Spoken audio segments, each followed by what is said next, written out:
Hello, welcome to I Got Board Game. And today is Friday, so John and I are here with another discussion, review, and just a little clarification first. So these videos, we're trying to still figure out like what we want it to be like. The main thing is we want it to be like our casual conversations about board games.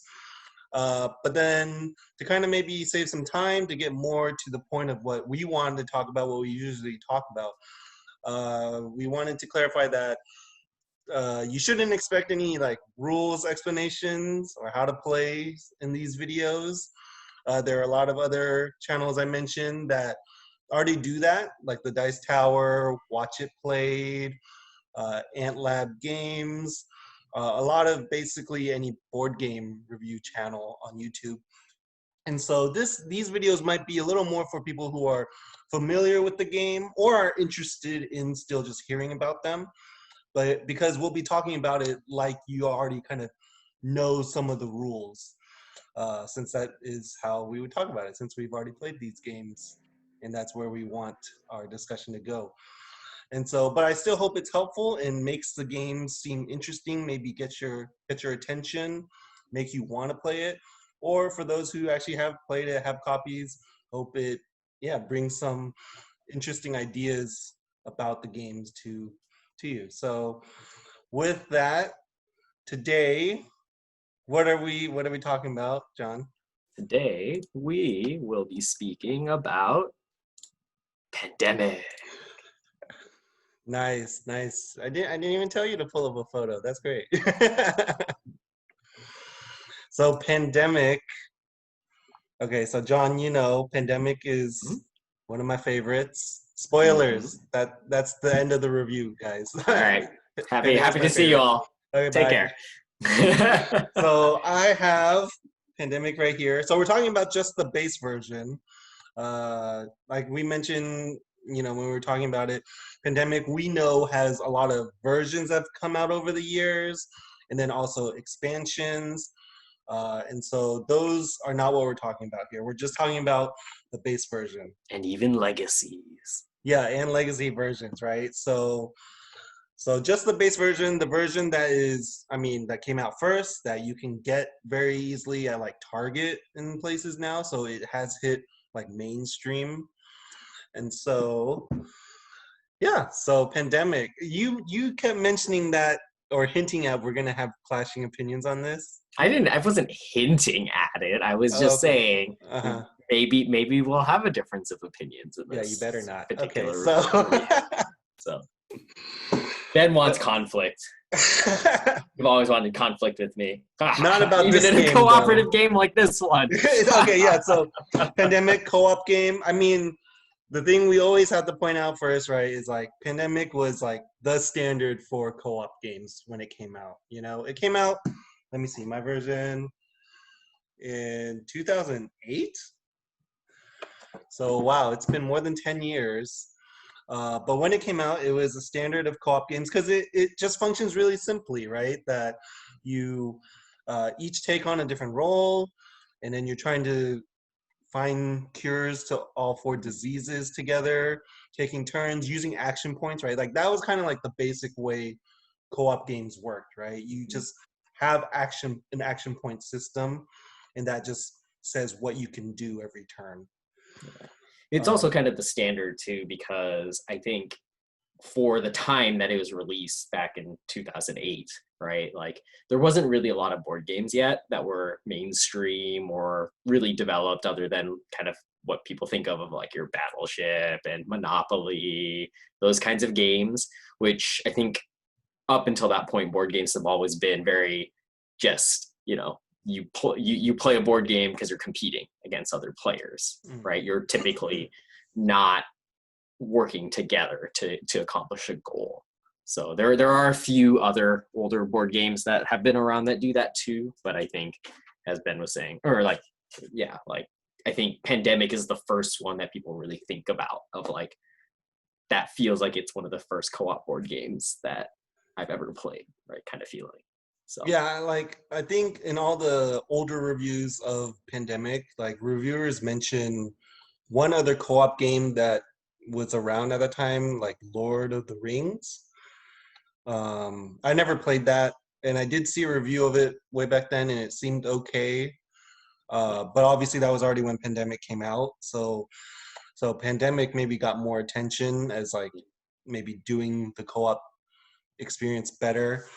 But as you know, my experience with Pandemic was that like it's just like it has it has a special place for me because it's the first co-op game I played, and I just remember hearing about it, and I even remember like at my friend's apartment in SD, like Peter and other people, they were living together. I visited them sometime, and then I just saw Pandemic on like a beanbag chair, and then I was like, I don't think I was like that into board games at that time.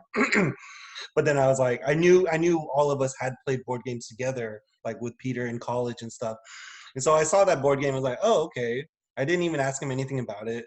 I think I looked it up later, and then I just heard it's a co-op board game, and I'm like, how does that work? Like, I just couldn't understand how a co-op board game works. Because like growing up with video games, like, oh, co-op video game makes sense because you're all just like facing the TV, playing, fighting, whatever is on the screen. But a board game, it's like, aren't those just like competitive? Like how do we do a co-op version? And so that just blew my mind when I played it. And I think the fact that it was my first one that did it so, I think, cleanly. Like it's just so clean, the rules, that like it just cemented it as like one of my top games. Yeah. And I think for me, being a co-op game was definitely different when I played it for the first time. I think Because you're competitive. typically, but I think it's also because I grew up with another board game that actually did have co-op elements, and not just the Lord of the Rings one, but no, was it the virus? Omega Virus? Yeah, Omega so you'll probably Virus. see that one also is one, and that one's also unique not only because it was co-op, but that game is also a timer-based game because it has a 30-minute built-in timer. But obviously, this is not a review about Omega Virus. Let's talk about that one for a while too. But I think for me, it wasn't as revolutionary for me to see 100%. But I think it definitely. I think my first experiences playing it, it definitely had the feeling of, yeah, we're working together, right? Because I think even in the other co-op board games that have happened in the past, there's still almost a sense of, and I'm going to use this term, and I know there's a lot of back and forth about this, but the semi-co-op feeling sometimes to some games in the past, where even though technically you're all driving to the same goal, there are certain functions in which you're trying to be the best of the people you're working with. So I think with this game, it really did bring together no, you're all in it together. It's an all or nothing. You all win or you all lose, period. And I think that was definitely one of the pieces that, like I think drew me more as like, this is a pretty fun one to do because we actually do have to work together as a team. So something that always comes up with co-op games, as once people have played them and have experienced them, is what's known in board game world as alpha gamer, right? The alpha gamer problem, which John but you know what I think was interesting in the Dice Tower, something that Z Garcia, right, one of the people on Dice Tower, what he always says, because he enjoys co-op games a lot, and Pandemic is like his number one game. And like what comes up whenever someone mentions alpha gamer problem is he mentions like that's not something to fault a game for, that's a person's problem. Which is interesting to hear. And that's something that I was gonna mention at some point. I was gonna see where we were gonna go here, but I think since we're talking about it right now, I think that's personally one of the criticisms I have. But again, I don't know if it's necessarily to Pandemic specifically as a game. It's again more of the genre of cooperative games.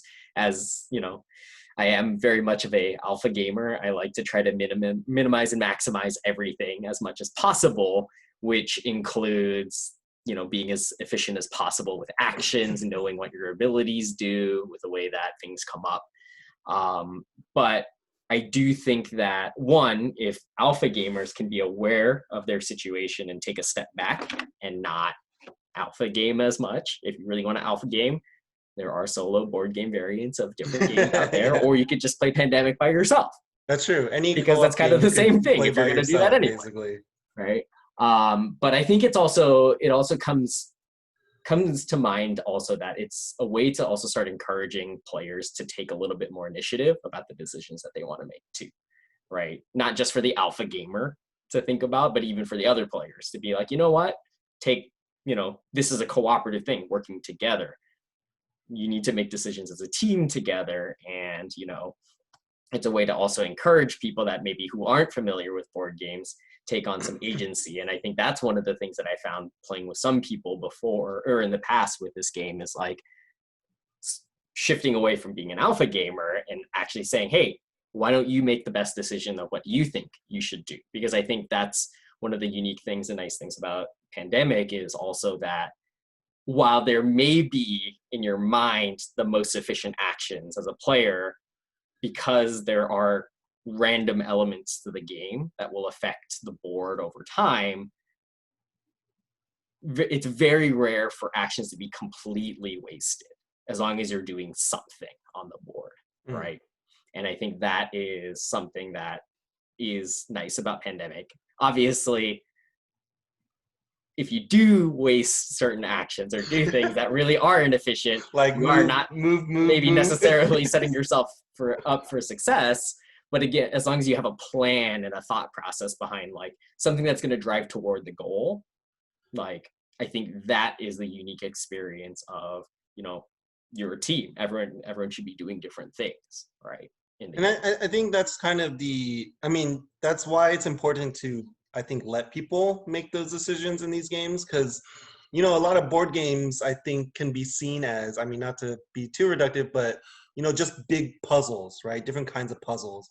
And so it's like, if you take that away from someone, it's like your privilege to solve this puzzle is taken away. It's like, you why can't am I put here? pieces on this jigsaw puzzle. But so for me, like, I don't mind even like teaching Pandemic, if I like teach it, watch people play, or if they want me to join them, like it's easy for me not to alpha game because I want them to kind of figure out the pacing of the game, right? Like how far like your 4 actions can get you in a turn, you know? And then on my turn, I'll do the best move, obviously, but then I won't make them do their best moves, I'll just make sure on my turn, I'll say, I think I should do this. Because then you have an excuse now that if you lose, you can be like, well, you didn't make the best Yeah. decision. Hey, all my moves were perfect, guys. I don't know what happened here, though. No, but so I've done that before, just like teach Pandemic, join in, do my turn, and then kind of like to listen to their thought process on their turns and what they do.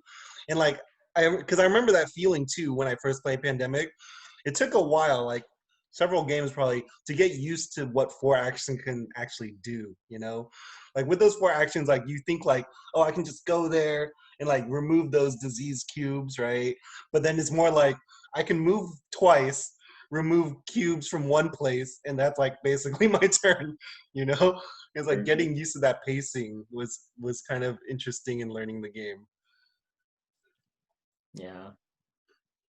But then like some of the other mechanics, like I mentioned it being very clean, right? So this is probably going to be a lot of me gushing about Pandemic, not in just like a hype way, but I think it's just like done very precisely, where stuff like the infection deck, right? Like I think it's a nice thematic touch that like you're not just randomly drawing an infection from that every round or however many cards each round, but like it's always the top ones, because when you get a Pandemic, it's going to shuffle them and put them on top of the deck again. And so it's like, I think that was just so smart, right? They could have easily just made the game super random of like, once you draw a Pandemic card, shuffle all the infection cards together.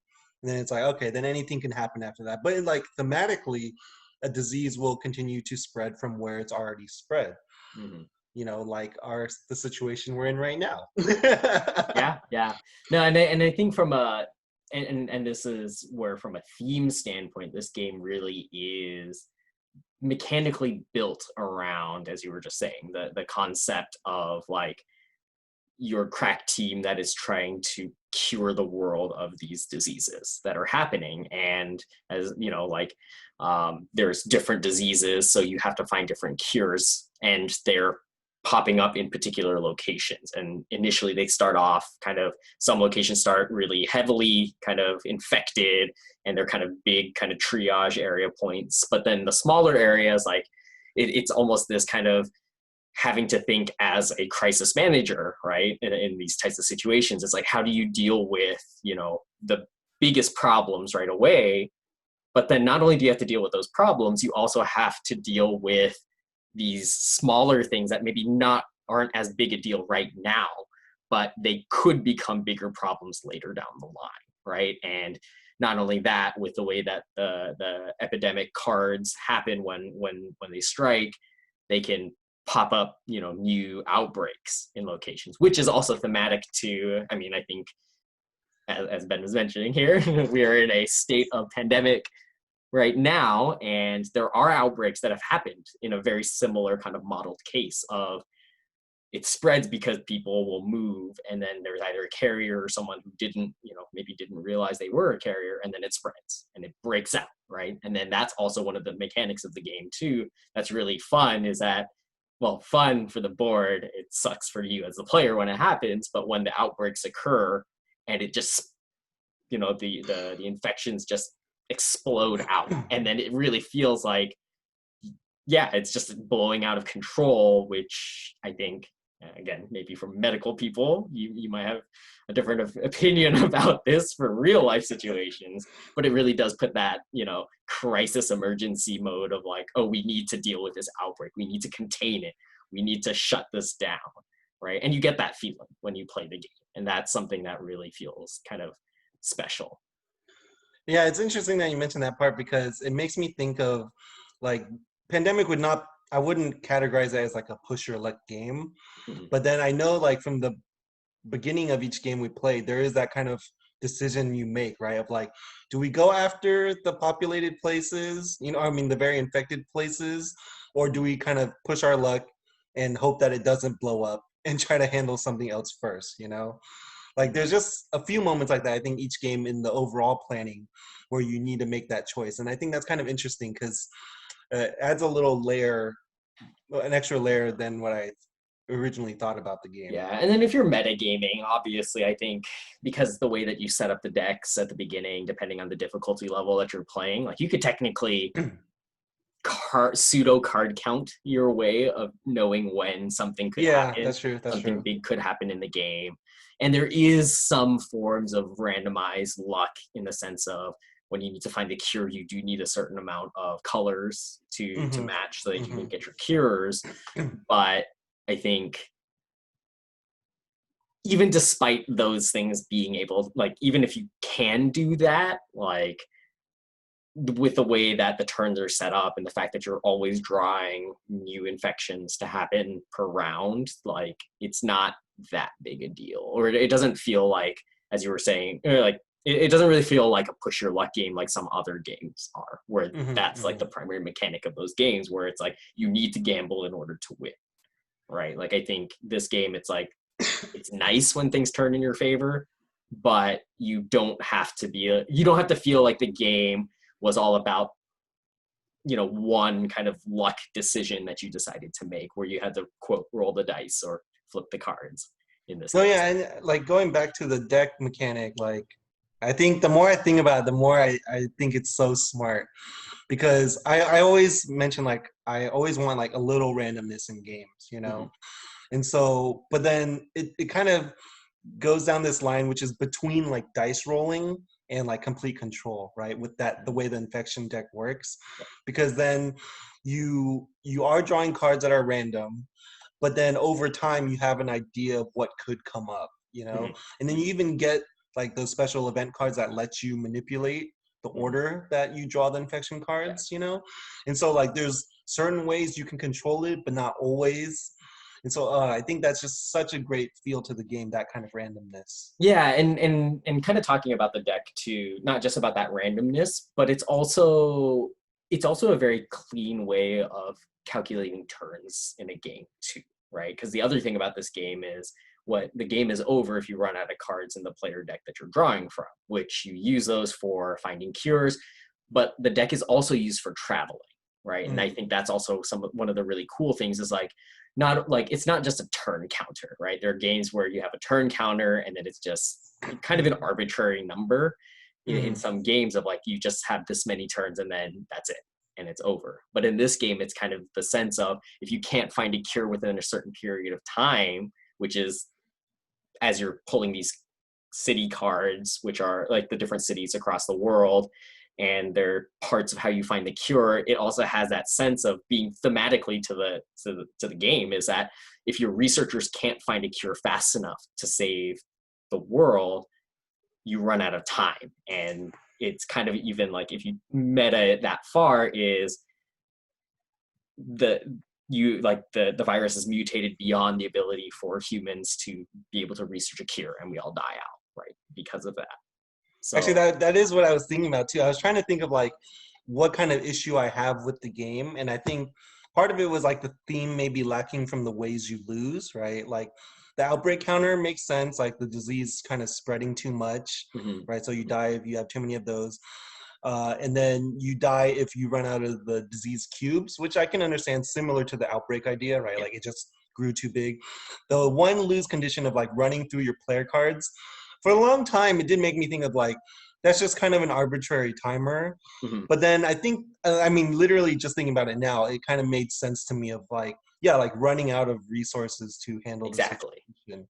And that makes a lot of sense. So that weak point is not a weak point for me anymore. I mean, it was obviously super we have changed your ways already. For a game you already gush over. Now you gush even more over it. But no, and so I mean, just for people who are watching too, like the cards that I showed. So I have the first edition of the game, which I love. I purposely held on to it and didn't get the second edition. I'm pretty sure you can't find the first edition anymore. So I mean, don't let that stop you from getting the game. But and I do like my components. Yeah, and just to talk about that real quick, like if you do a quick search online, the difference between the editions is the newer versions have a couple more roles that are added into the game, and then there's a couple of clarifications on some of the older cards to streamline it or to make it more clear about what exactly certain characters can or can't do in a turn.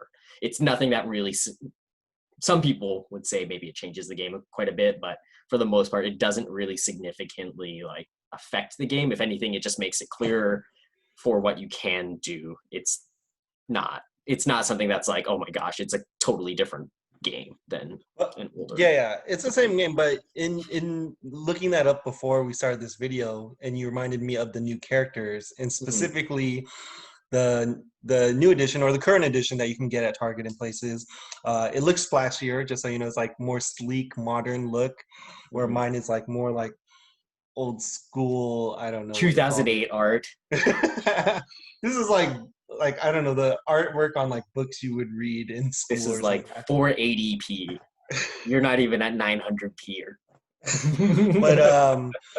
But you that there were two new characters added to the game, but one of them was it the contagion specialist? Is that what it's called? Containment specialist? Containment? Nah. Wait, hold on. Let's see. She was our super character. Oh yeah, quarantine specialist. Quarantine specialist. And contingency planner.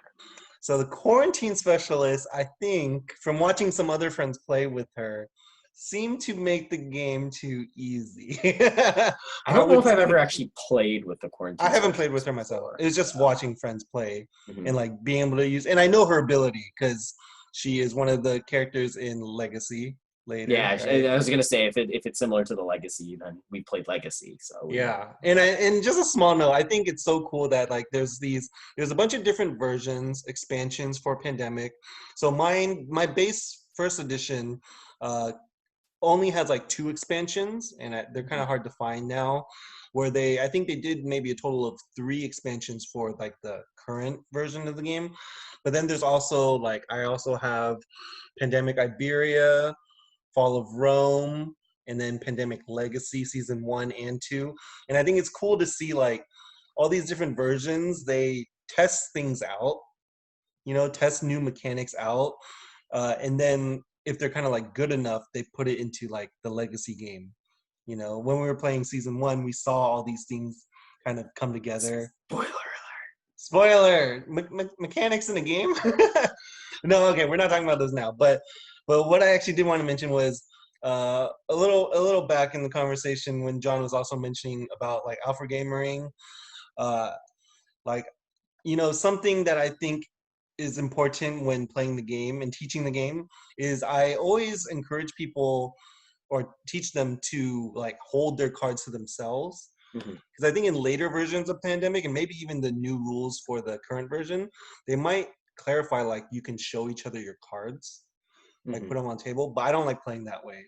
Yeah. Like I think part of the co-op aspect that's so cool in this game, which I think makes other co-op games that I've played also stand out, like Hanabi and like The Mind, it's like games where like you don't get to openly communicate with each other and you have to work together, like Pandemic obviously is like you can talk, so you can say everything, but I think that's like a real life kind of skill, like to actually cooperate, you need to learn to communicate and follow up and keep mentioning something if you think it's important. And I think like that's something that this game lets you kind of practice, right? Versus setting yourself up to like, here, just look at all my cards and you like play my hand, Yeah, I think I just mirror that sentiment, because otherwise what ends up happening is if you play with everyone showing their hands, it's almost like you're enabling the alpha gamer to alpha game. And then if you kind of do that, you're kind of setting yourself up for failure in honesty, in the sense of playing the game, right? Not maybe not in the sense of winning the game, because maybe the alpha gamer can help you win the game, but more of the sense of, then are you really playing, right? Almost it becomes the feeling. And and as we kind of mentioned, I think that's the thing that keeps me from always maybe thinking about putting co-op games super high on my list in general, or like in my perspective of top games, is just that sense of sometimes it could become something where it just becomes your more dominant expressive players becoming the leaders and just making all the decisions and moving everything forward. As I've noted, I very much, or I can have that tendency a lot. I've tried to temper that a lot in my life, in how I play games, especially when I do co-op and stuff.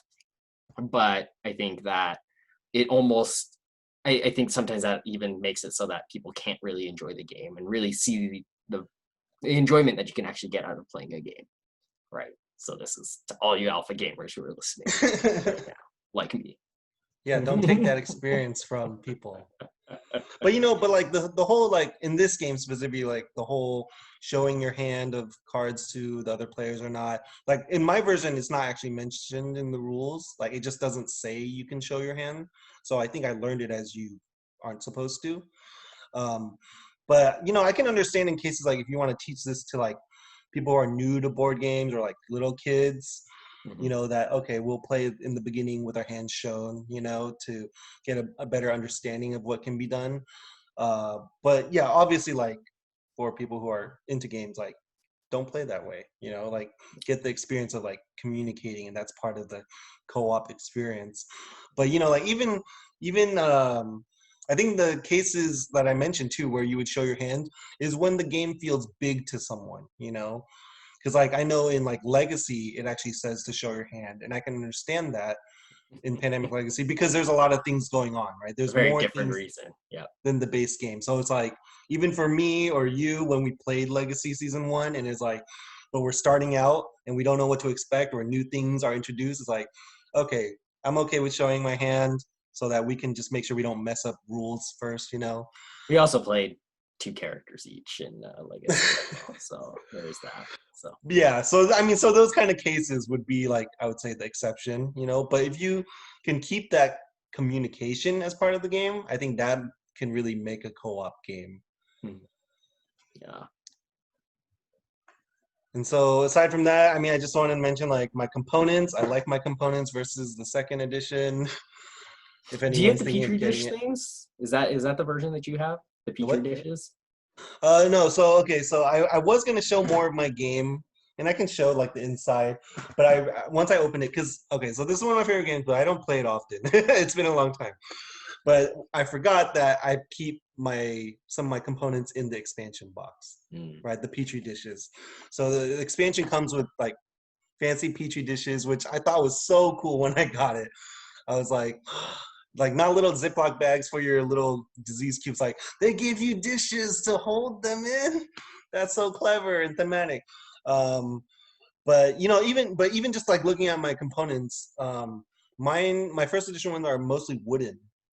Where I Mm, that's right. know, Yep. they went with plastic kind of translucent cubes in the second one, which again is part of that sleeker look, but I don't really like it as much because I know certain colors can kind of blend into the board at times, Black. since they're We're kind of looking at you, Black. translucent. Yeah, exactly. Exactly, particularly that.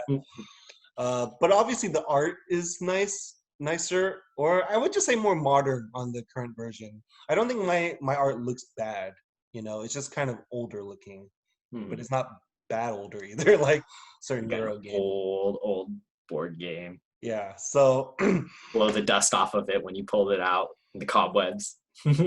so yeah, I mean I really do like, I don't know, I'm just trying to think of like other parts that were really well done with the game, like including the reference cards. Hmm. That's very important. And it's surprising that there are games that don't do that still nowadays, like 10 years later, that some people kind of seem to skimp out on providing reference cards to people. Like, I think there's a couple games I know or maybe have where it's like they provide like two reference cards and you can play with four people. It's like, why? Well, just give me two more cards, please. Just print them, Yeah. It's really Yeah. weird when games do that. Yeah.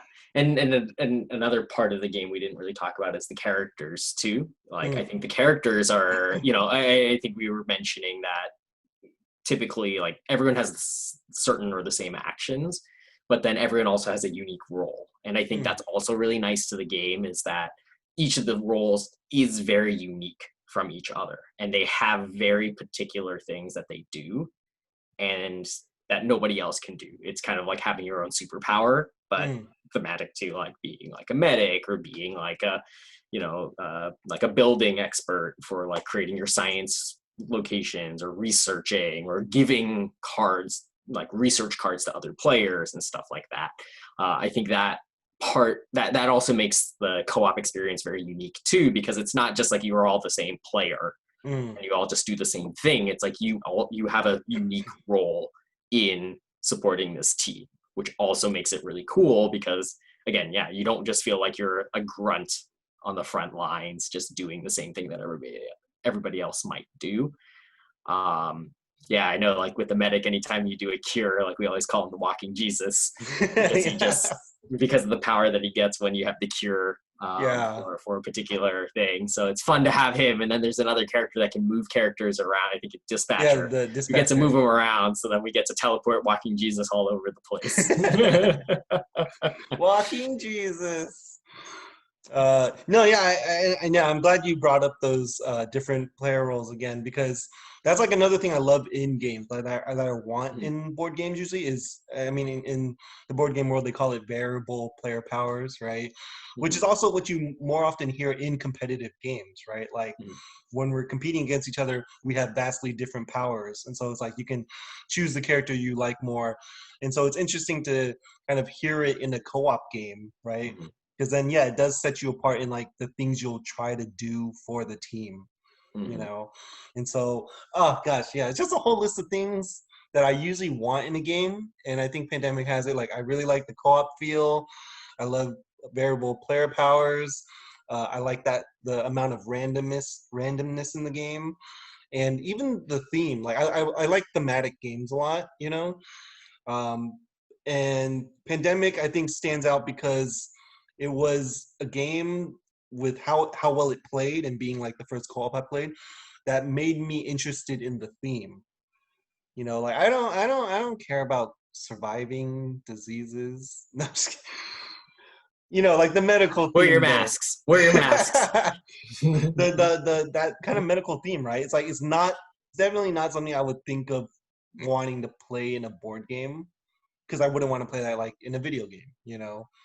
But You don't want to play Surgeon Simulator? It's like one of the best games out there. No. The board game version called Operation. So I wouldn't think of that theme, to want to play that theme. And yet, because it did it so well, it made me like get into the theme when I'm playing it. Mm-hmm. So yeah, those are like all the points that I really love about Pandemic.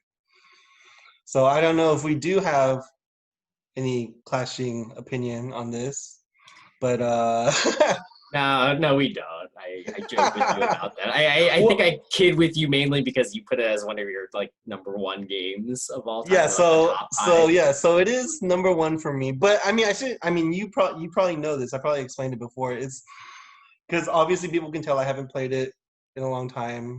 I don't even remember that my components are in another box, and I noticed that I called those cards pandemic cards when they're epidemic cards. I'm like, I'm such a noob, but I've played this game a lot. You don't even know your own components, man. Yeah. but I wouldn't say it's like the best game, like the most thrilling all the time. But it is if I were to give it like an objective rating, I would easily give it a 9. Easily. In being such a solid co-op game that was kind of the standard, that plays really clean. Like there's not a lot of like rules issues you'll run into, right? Maybe one of like when you can play special event cards, but that's been clarified in like other versions of the game, So aside from that, there's like no issues with rules you'll run into. You might want it to be easier, but that's not a ruled issue. And so yeah, so it's just so solid as a co-op game, even now. Yeah, and I think if you're just objectively rating it, I would probably say the same rating for myself as well. Like if you're just looking at it as a game in and of itself, and it's kind of in the microcosm of what it means to be a game, like there's very little that you can fault this game for, right? Like even to maybe one of our previous reviews of something we might have talked about last week, game-wise, there were some criticisms we had. I think this game really, there's not really much. I think the only thing that doesn't make it a 10 out of 10 in that sense is like there is technically some situations in which there's literally nothing you can do because the cards just happen to line up that one time you guys shuffled it, and it just set it up where there's literally no way you could have done anything about it. But it tends to be pretty rare. That's also when you're playing at the hardest difficulty levels. So you're already setting yourself up for a very difficult kind of situation anyway. So in that sense, this game, right, even thinking from the time it was created, right, being one of the first board game, like one of the early board games that kind of kick-started and pushed out a lot of the board game kind of revolution we've seen these last few years. Like even now, the like newer cooperative games and other such things, like there are mechanically things that you can question about these games, but in Pandemic, like there really isn't. You can't be like, well, this mechanic sucks and it doesn't work. It's dumb. It's like, no, every action, every movement, everything you do in the game is was well thought out and put together in a way that really does make the game feel like it's moving. And that's the other nice thing too about the game. I don't know if we said that too, is like it flows well as a game too. You like it tends not to slow down in the sense of like sometimes with what is the analysis paralysis that alpha gamers and min-maxing gamers like myself will get into. Like Pandemic doesn't really lead to even those kinds of things because it is a very simple move set of what you can do. And yeah, it sometimes is agonizing to which one you want to do, but it's a simple decision. You either do it or you don't, and then that's it. Yeah, like actually that I mean, in that kind of maybe pairing with like how the action point system is, right? Like that's another smart thing about the game where it can give you that feeling like you want to do more, but you can't. And that's always kind of important, I think, for a game, right? You don't want a game where you could just do anything you want because it's too easy. Mhm. But you also don't want a game where you're so So limited that you don't feel like you're doing anything, right? Whether it's like doing anything to impact the game or just like personally, like on your turn, like I just moved one space, like that was my turn, like you could personally, like subjectively feel like you just aren't really playing much, but mhm, to give you 4 action points to make your decisions and mhm, a number of different actions to choose from with each point, mhm. yeah, you could kind of think it through, but there was kind of like a path you would go, right? Like move, treat, move, treat, or something, So there's kind of typical ways you'll go about your turn, but Here's 4 cards.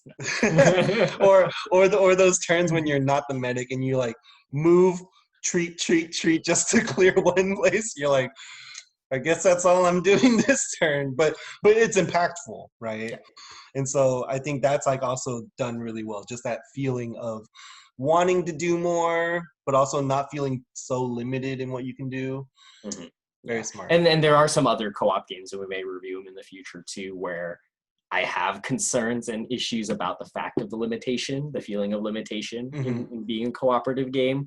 Hmm. I don't think Pandemic suffers from that, right? It's actually an interesting thing, and I wonder if other games can learn from that. Is like, why don't you give the variety of actions for players, but then it's still limited enough that you can't just go out and do whatever you want, kind of thing too. Yeah, I mean that it is interesting thing about like how it could be hard to design that, right? Because like I imagine, you could have a game that's like limited right now and like, oh, let's just give the player more actions, but make the map bigger. So there's like a lot of just empty spaces you have to move through. Then it's like that's not Yeah. fun either, And yet the way Pandemic does it is it's mapped Open every world RPGs. like Sorry. the way Pandemic does it though, right? Here, let me see if I can show it, right? At least part of the game board, right? Like you can see that, yeah, maybe you have like the designer. Oh yeah, John has a good picture too. But like maybe the designer was like, we want to have a certain number of action points so they feel like they're doing multiple things on their turn.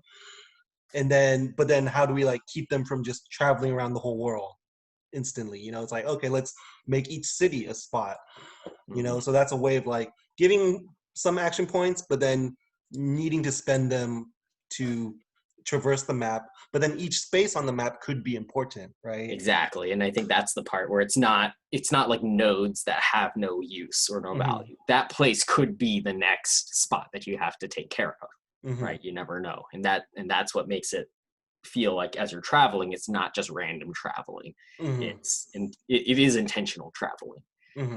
and there are ways to move faster around the map, Hmm. which is, I think we alluded to, resources, like Hmm. resource management a little bit of, yeah, you can use your resources to move around quicker and easier, but it's also using resources that you would be using for trying to make a cure Hmm. instead, right? Hmm. And that's also one of the great ways they utilize just a single component, and it has a lot of very powerful actions that can be used for it. It can help you win the game, like literally win the game, but it also helps you save the game because you can then get to somewhere that you need to, but you're sacrificing it to delay the game. So it keeps Hmm. you from losing immediately, but you're also using a resource that could limit you from actually winning too. Yeah, actually, now that you mention That's it, cool as I well. didn't I didn't think of it that way before, but yeah, like in board games, something that people find kind of cool is when cards they say have multi-use, Mhm. right?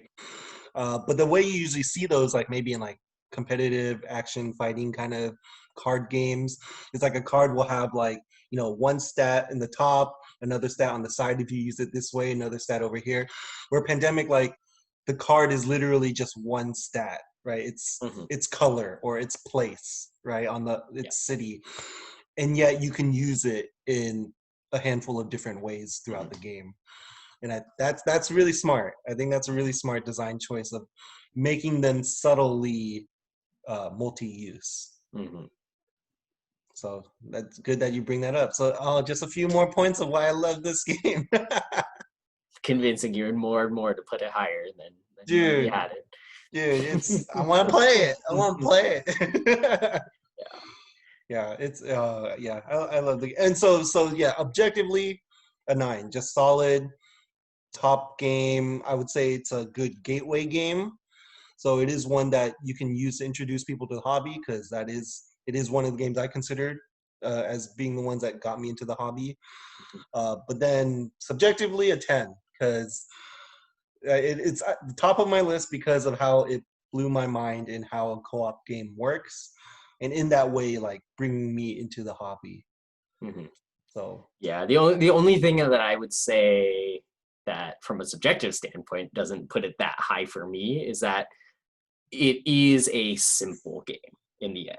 It really isn't a complex game. It's very straightforward with the things you do, how you do it as a cooperative. And again, that's not necessarily to detract from it as a game. It's just that I personally like to have pretty complex games, and I actually like to keep track of a lot of moving parts in a game personally. Like that's something that I just enjoy to do. And so that's why for me, as a cooperative game, I would almost like to have more things to be tracking as well in a game. So that's more from a subjective standpoint why I don't have it as high on my list personally. But as mentioned before, like, and I've even brought up a number of points of why this is such a solid game, right? Like I do think that I think this is a game that if you want to understand why people enjoy board games, you need to play this game, right? If you don't play this game, you're missing out on one of the reasons why board gaming is something that people really get into, right? Ooh, nice statement. Yeah, you like that, huh? Quote. I did Give me not threaten royalties. him to Give me say royalties. that. It's like, yeah, sure, Matt Leacock, please send us some of your pandemic royalties for us promoting your game. Anyways, but yeah, like I mentioned, this game you can get it obviously online, but it's in mainstream stores, so not just hobby game shops, right? But actually like Target and maybe Walmart. I don't go to Walmart much, but it's common. You can easily find it. Don't confuse it with its other versions though, because I know at Target there's like Pandemic, I think Rapid Response or something that came Rapid out Response. toward There's the end of last year, which was like Iberia. a co-op There's real-time version of the game. mhm. So that's not the base game. So if you're trying to take our advice and jump into board gaming with Pandemic, don't get the other versions yet. On the box it should only say Pandemic. Yeah, On just the Pandemic. front of the box, it should just say Pandemic. There should be no smaller text under it. Nothing Any, like none of that stuff. If it yeah. is, that's not the base game. It's going to be either one of the branch offs. It could be one of the expansion sets, right? Which I mean, we're not talking about here, but we could at some point talk about those. So, but yeah, for now, I would definitely recommend the base game for people who are getting into board games or just curious about the theme, or even people who just haven't really played many board games or co-op games. Okay, so thanks for watching, and hope we'll be able to bring some more helpful insight about other board games soon, hopefully weekly, like we mentioned before. And so for now, thanks for watching. Bye.